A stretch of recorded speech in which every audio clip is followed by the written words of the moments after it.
Well, dear students, this is 20th lecture in the series of mechanics of metal forming. Two part, the very basic concept of metal forming, including deformation, basic deformation theory was discussed in part A. Part B was purely on the mechanics part, where the stress at a point, strain at a point, tensorial notations, and then yield criteria and all those things discussed. Now we are going to start with the third part, C, which will deal with the modeling and simulation technique in metal forming processes. So purely whatever the techniques, modeling, mechanics has been evolved so far, those can now be used for modeling different, including the constitutive equations and all those things. So there are many equations, and if you recall, previously we derived basic equations which is required for solution of elastic plastic deformations. These equations, along with, if you apply the proper boundaries, if you remember, so we had equations of equilibrium, we did compatibility equations, yield conditions, stress-strain relations we derived, and strain displacement relations we derived, incompressibility conditions for plastic strains, and boundary conditions in stresses are displacement of, are the mix of these we would see. The stress-strain relation in plasticity are non-linear, and yield condition in case of the von Mises is also non-linear. Therefore, it is not easy to solve these equations without some approximations and simplification of material properties. So, in case of metal forming, the difficulties are increased because of four main reasons. Number one, in many of the forming problems, the boundary conditions are not known, not very clearly known. That is very important to be known. Secondly, as the plastic deformation proceeds, the material properties go on changing due to strain hardening that we have already seen. And third one, at high rate of plastic deformation, when the temperature of deforming body increases because of the heavy deformation, which also changes the material properties. High temperature not only lower the flow stress, but also initiate stress relieving and recrystallization, which results in softening of the material as well. The strain hardening and softening may take place simultaneously, in fact, during a hot working process. The resultant properties, therefore, of the metal depend upon the temperature and the rate at which the process is carried out, that we have already seen. Fourthly, which is very important, phase change may also take place during plastic deformation, which can also change the strength property of the metal body, the whole workpiece. The nature of interfacial friction between tool and the metals seldom is not very known exactly. It is and therefore it introduces another approximation. So these 4 points are very important, and having an exact solution, which means taking into account all these above 4 points mentioned are factors is enormously very difficult to follow altogether. So approximations are bound to be there in almost all simulation process or modeling process. In bulk metal forming processes, the plastic deformations are very large, as we have seen, as compared to the elastic deformation, and therefore elastic deformation may be neglected and the material may be taken as rigid plastic or rigid work hardening material that we had been doing so far.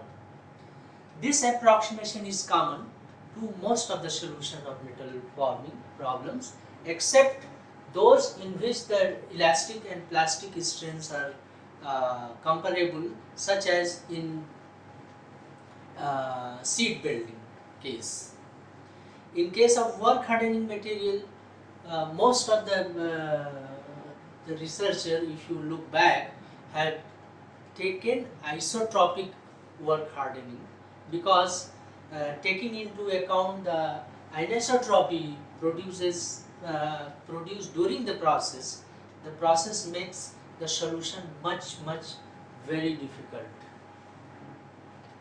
So, in order to be able to solve the metal forming problem, drastic approximations are made, both on the material properties as well as on the governing equation side. The different methods so far that has evolved for solution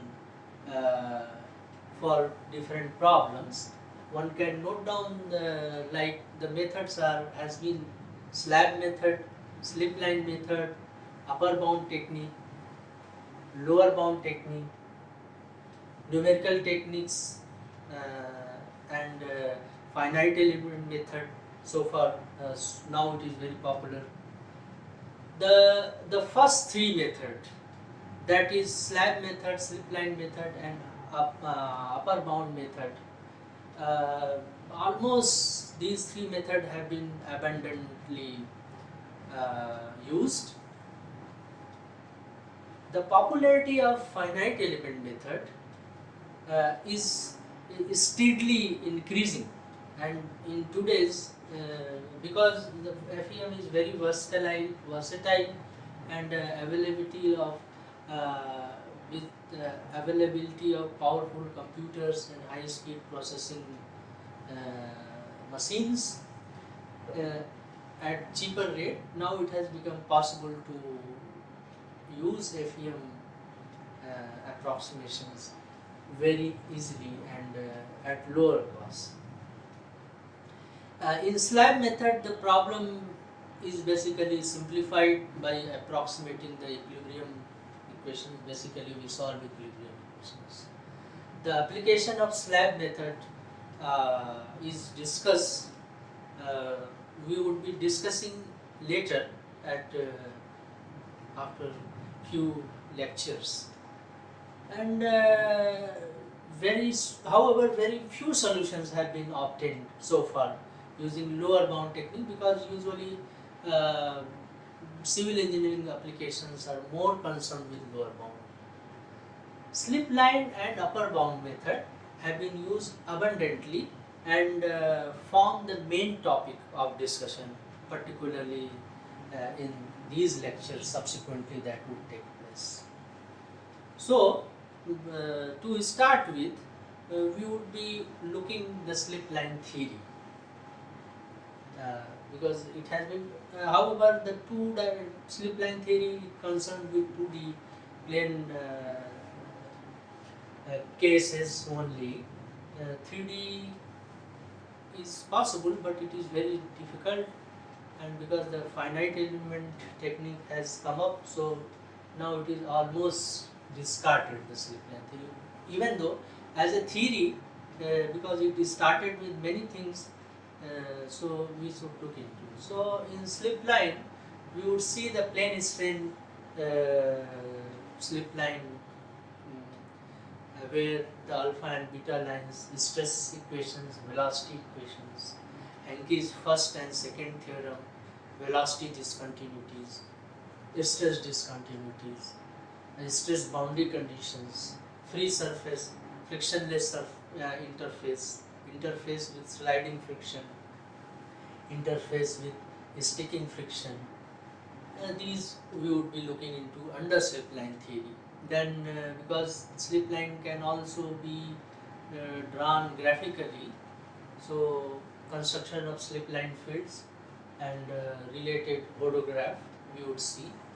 Application of slip line, then one can apply the theory, the equations that are used for many field techniques like plane strain compression with frictionless platens, indentation of semi-infinite mass by a flat frictionless punch. We can also see the indentation of semi-infinite mass by frictionless wedge-shaped punch. Plane strain compression with perfectly rough plate and drying of rectangular strip with frictionless tapered dies we would be going through. So let us start with the basic theory of slip line. The slip lines, in fact, directions are in fact direction of maximum shear stress in the body which undergo plastic deformation. For the plane strain deformation, the equilibrium equation, if you remember, and along with yield equations, yield criteria, either it is one Mises or Tresca, for plane strain case are solvable for three variables, if you recall. So three variable like sigma xx, sigma yy, and sigma z xy, where it is in under the plane strain condition. The partial differential equation along with yield condition in plane strain are in fact hyperbolic partial differential equations. Their solution admits discontinuities. So directions of maximum shears are the characteristic direction of these equations. Therefore, slip may take place along the planes of maximum shear. In fact, the slip takes place on the entire maximum shear stress surface. However,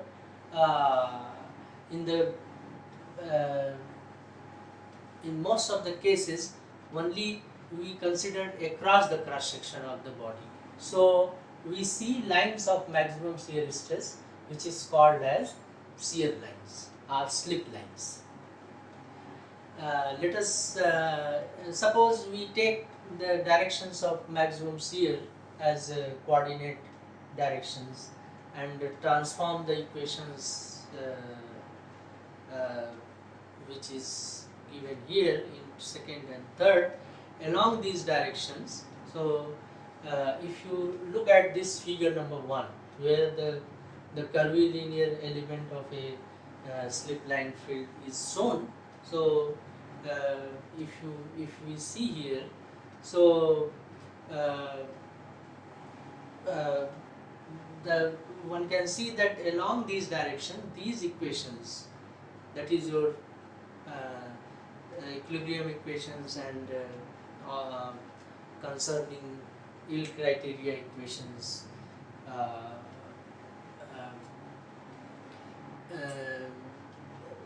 get converted into algebraic equation. It has to be get converted.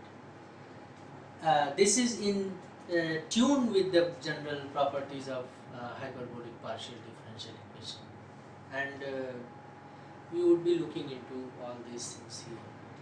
So if we consider the plane strain, so the stresses, that is sigma xx, sigma yy, and tau xy, that is the shear stress, are in fact function of x and y only, and therefore the plastic strain, that is xx, yy, and the corresponding strain rate, plastic strain rate, all are equal to 0.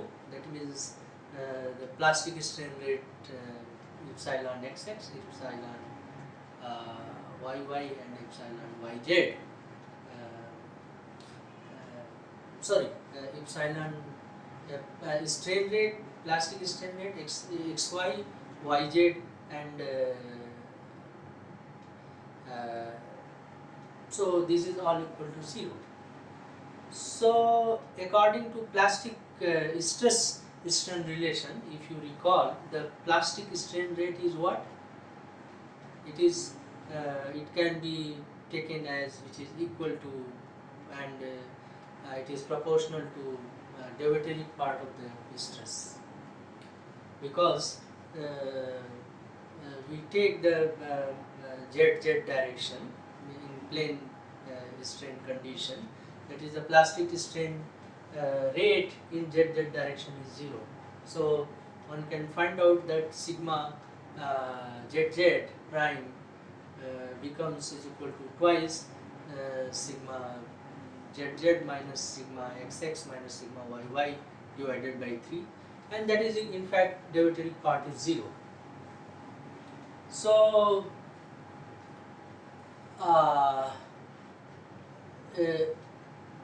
this what it guides that the slip line technique, in fact it is a graphical approach, and it depends on deformation of the plastic flow pattern in deforming a material. The plastic flow generally occurs predominantly by slip or planes of closely packed atoms and in the direction of the lines of atoms, if you recall, which lie closest to the direction of maximum shear stress. In a real material, however, it is reasonable to assume that there will be sufficient number of favorably oriented planes for the slip direction to coincide with the direction of maximum shear stress. In an ideal material, that is a structureless, homogeneous and isotropic material, the slip line will always occur precisely in the direction of the maximum shear stress. Thus, once the direction is known, the direction of plastic flow in an ideal material can be established. In a deforming material, the plane of maximum shear stress form an orthogonal curvilinear network, which is one can see here in figure number 1. The orthogonal network of characteristics of the lines maximum shear stress have come to be known as the slip line, therefore. In a rigid perfectly plastic material, the element is subjected to yield shear stress, that is the maximum shear stress K, and a mean normal stress, that is hydrostatic stress or hydrostatic pressure P, if you recall. The direction of principal stress, say sigma 1 and sigma 2, are at 45 degrees to the slip line. The third principal stress, that is sigma 3, act normal to the plane of the figure 1, if you see. The major feature of the slip line field theory concerns the manner in which solutions are arrived at. Instead of the usual way of deriving the solution, here the solution is first proposed or thought of, and then it is known to be kinematically admissible, and that is that it satisfies all the boundary conditions. Kinematically admissible means that the proposed deformation pattern is compatible with the known flow of the material, that is the null direction. Obviously, the solution proposed will not be unique, and one and other criteria may have to be considered to obtain the best possible solution. So, if we consider the plane strain, the general problem of three-dimensional deformation using the slip line field technique is, however, very difficult. It is still interactable, but it is possible to analyze plane strain problem. 3D problem, it is very difficult to solve the slip line. So consider the case where flow or deformation is parallel to the given plane, say xy plane, in a system of three mutually perpendicular planes. In other words, flow is independent of the z axis, therefore. So the basic plastic strain increment in this case can be written as d epsilon x, which is can be equal to deva ux by deva x. D epsilon y is equal to deva uy by deva y, and d epsilon z, because in z direction it is 0, so d epsilon z would be equal to deva uz by deva z, and this in fact is 0, and therefore it can be further extended as d for the shear component, like c d epsilon xy is equal to half of the deva ux by deva y plus deva uy by deva x, and deva epsilon y d epsilon yz becomes half of deva uy by deva z plus deva ux by deva y. This in fact is 0, and similarly d epsilon zx is equal to half of deva uz by deva x plus deva ux by deva z, and this is also 0. This has been shown here in equation number 1, these three set of equations, where ux and uy and uz's are the displacement, and d epsilon x, d epsilon yz and d epsilon zx are the 0, since uz is 0, so all the component that comes with 0 in the strain increment is 0.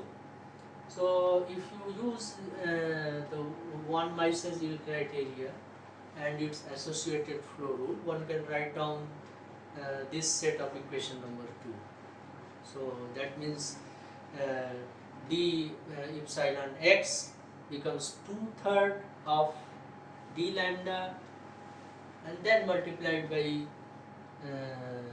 sigma x minus half of sigma y plus sigma z, and similarly epsilon d epsilon y becomes 2/3 d lambda multiplied by sigma y minus half of sigma x plus sigma z, and subsequently, because the z component is 0, so this comes out to be 0, and therefore one can write down that sigma z, that is, becomes half of sigma x plus sigma y, and the mean hydrostatic stress, which we represented earlier as P, and that also was represented at sigma m, is can be obtained as 1/3 of sigma x sigma y plus sigma z, and that is because sigma z is 0, and therefore it becomes half of sigma x plus sigma y, and that is equal to sigma z, because the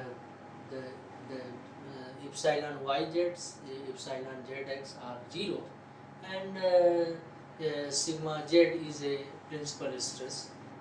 So if you now apply the incompressibility condition, that means sigma x would be equal to minus sigma epsilon, that is strain in x direction, would be equal to minus of the strain in y direction.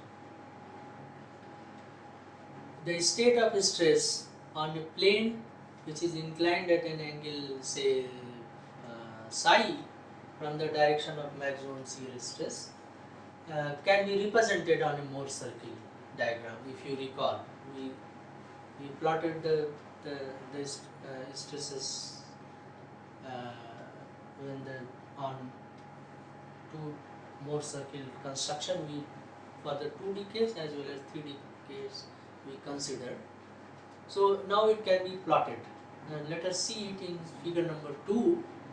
Here the principal stress, that is sigma 1 and sigma 2, are known as compressive, and therefore we can use the von Mises yield criteria, and that gives sigma xx minus sigma yy square plus sigma yy minus sigma z square plus sigma z minus sigma x square plus 6 times as the summation of sigma xy square plus sigma yz square plus sigma zx square, and that was equal to twice sigma square, and that was also equal to 6 times of the shear stress square.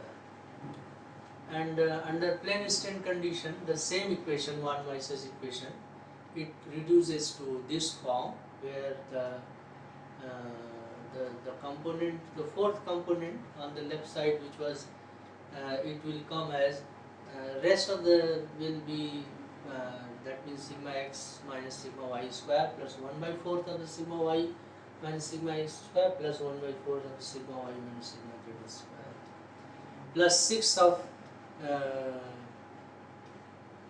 shear stress xy square, and that would be simply 6k square, or 1/4 sigma x minus sigma y whole square plus the second term becomes the sigma xy square, and that is equal to k square.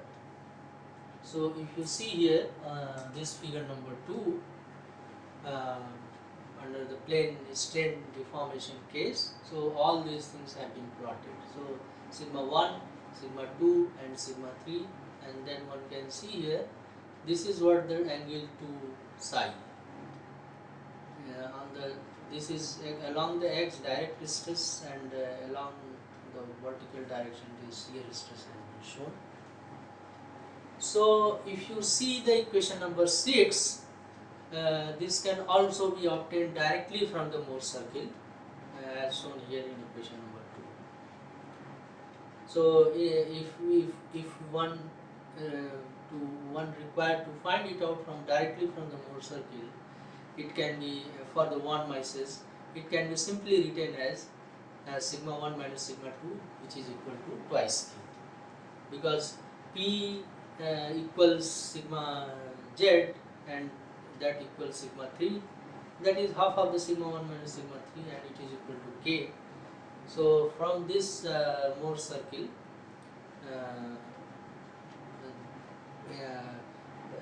particularly this particular case, the Mohr circle for the von Mises and Tresca becomes same under plane strain deformation.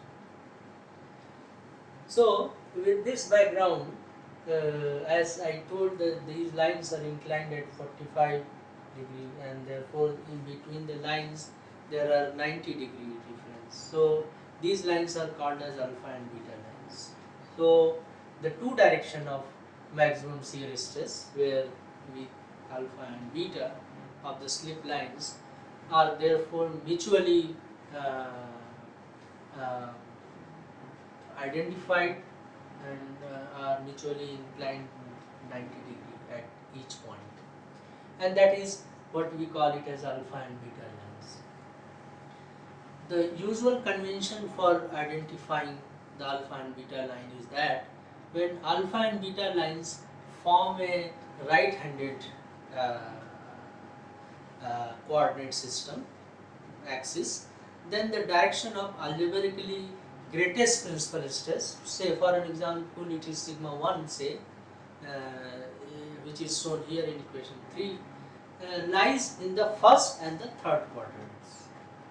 The anti-clockwise rotation which is psi of the alpha line from the direction x, it can be taken as positive therefore. So if you see here in figure number 3, where the curvilinear element has been shown here, so here is the x and y, and then one can see this is what's the direction of algebraically greatest principal stress. So this is what's the, and that is along sigma 1 1. So you can see here the hydrostatic pressure and the shear stress. These are mutually, which is the perpendicular along one, and this is what we call it as, this line as the alpha line and this line as the beta line. So this is tangent to the beta line at O, and here it is tangent to the alpha line at O, both. So this is what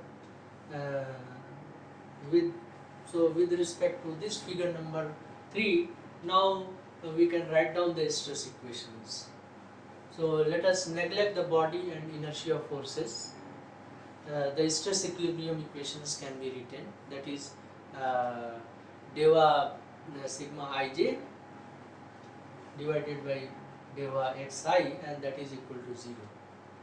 So for plane deformation, that is the plane strain deformation in xy, if you, with respect to figure number 3, the plane can be written as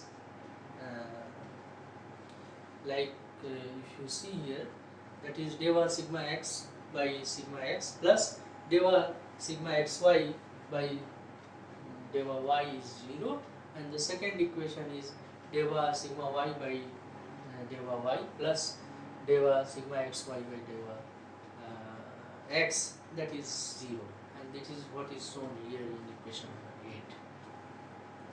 Because sigma yz and sigma zx is 0, so Mohr circle for the plane strain, which if you recall the equation number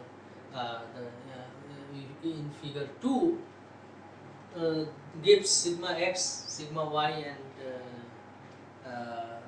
sigma xy from the Mohr circle. So that becomes sigma x is equal to minus p minus k sine 2 psi, and sigma y as minus p plus k sine 2 psi, and sigma xy is k cos 2 psi. So this is what is shown here, and if we differentiate these equations with respect to, let's say the x is differentiated with respect to x, and subsequently that gives minus dp by dx, deva p by deva x, minus 2k cos psi, and deva psi by deva x, minus sine 2 psi deva k by deva x.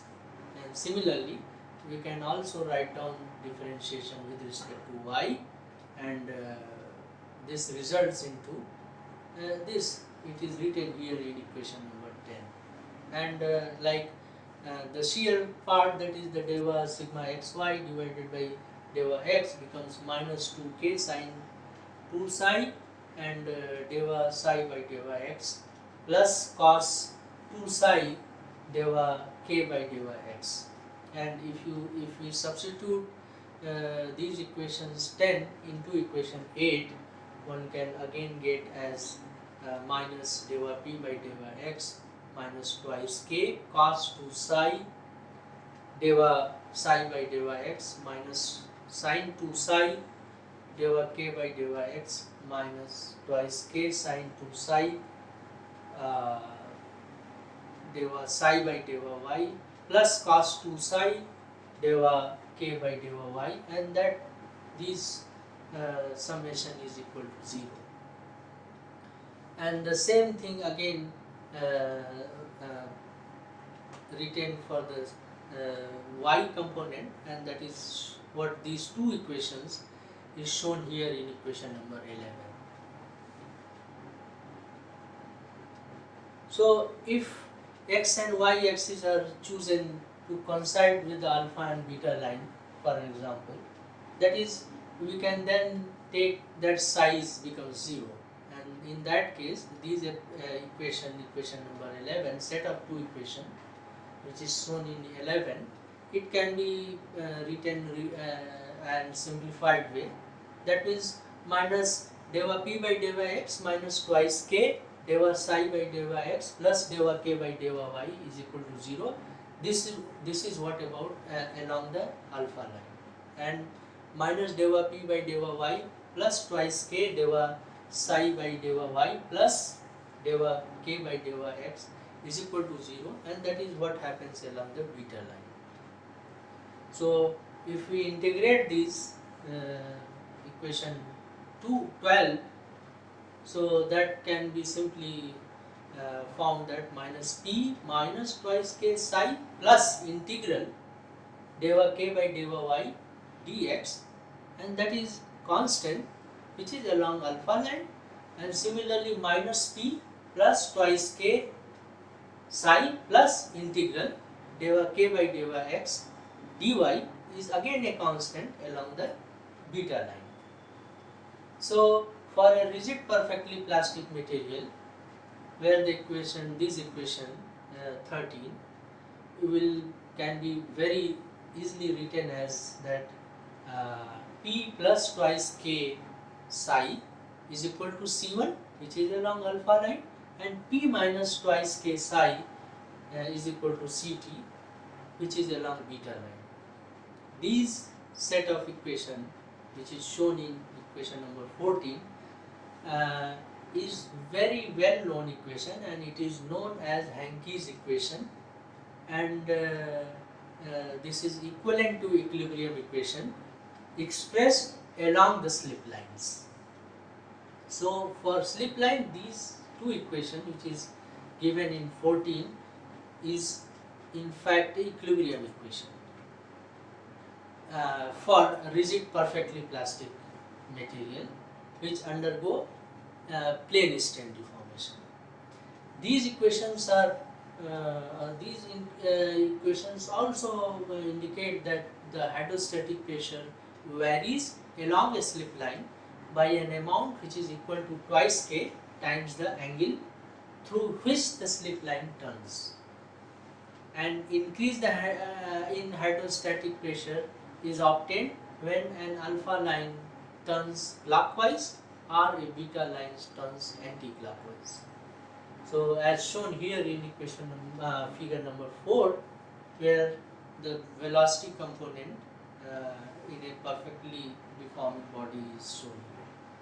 So this is what the alpha line from the x making psi, and the velocity is shown as v alpha, and along the beta line the velocity is shown as the v beta. So now we can use this figure to derive the velocity equations. So let us consider a pair of alpha and beta lines having the velocity component as explained v alpha and v beta, and if we resolve these two velocity component as shown in figure 4, and so we can write down that Vx is equal to V alpha cos psi minus V beta sin psi, and similarly Vy can be written as V alpha sin psi plus V beta cos psi. This is what is shown as equation number 15, and if we differentiate these two equations, so one can differentiate, and again it results the equation which is shown here in equation 16 after differentiation. So the first one which is differentiated, that is left hand side is deva Vx divided by deva x, and the right hand side, and similarly the second part is deva Vy by deva y, and what is the these two is shown here in 16. If x and y directions are chosen to coincide with alpha and beta line as said earlier, that is when psi becomes 0, these equations, that is the equation number 16, will result into deva Vx by deva x, and which is equal to deva V alpha minus deva x minus V beta deva psi by deva x, and second one deva Vy by deva y it becomes equal to deva v beta by deva y plus b alpha deva psi by deva y. Since there can be no elongation or contraction along a slip line, which is a condition, therefore one can say that deva ux by deva x for psi when it is 0 is same equal to deva vy by deva y, and that is both are equal to 0, and therefore this what gives the velocity equations. We would continue this lecture in subsequent 3-4 lectures, where once we establish the velocity equations, that is, we call it the Gehringer's equation, Gehringer's velocity equation, and then we can utilize the Henky's two equations and the velocity equations to solve many other problems with friction cases, with non-friction cases, with wedges, and with many other cases we would be considering. So, but still it will continue this chapter. So, I will thank you for your patience, and please go ahead, please see the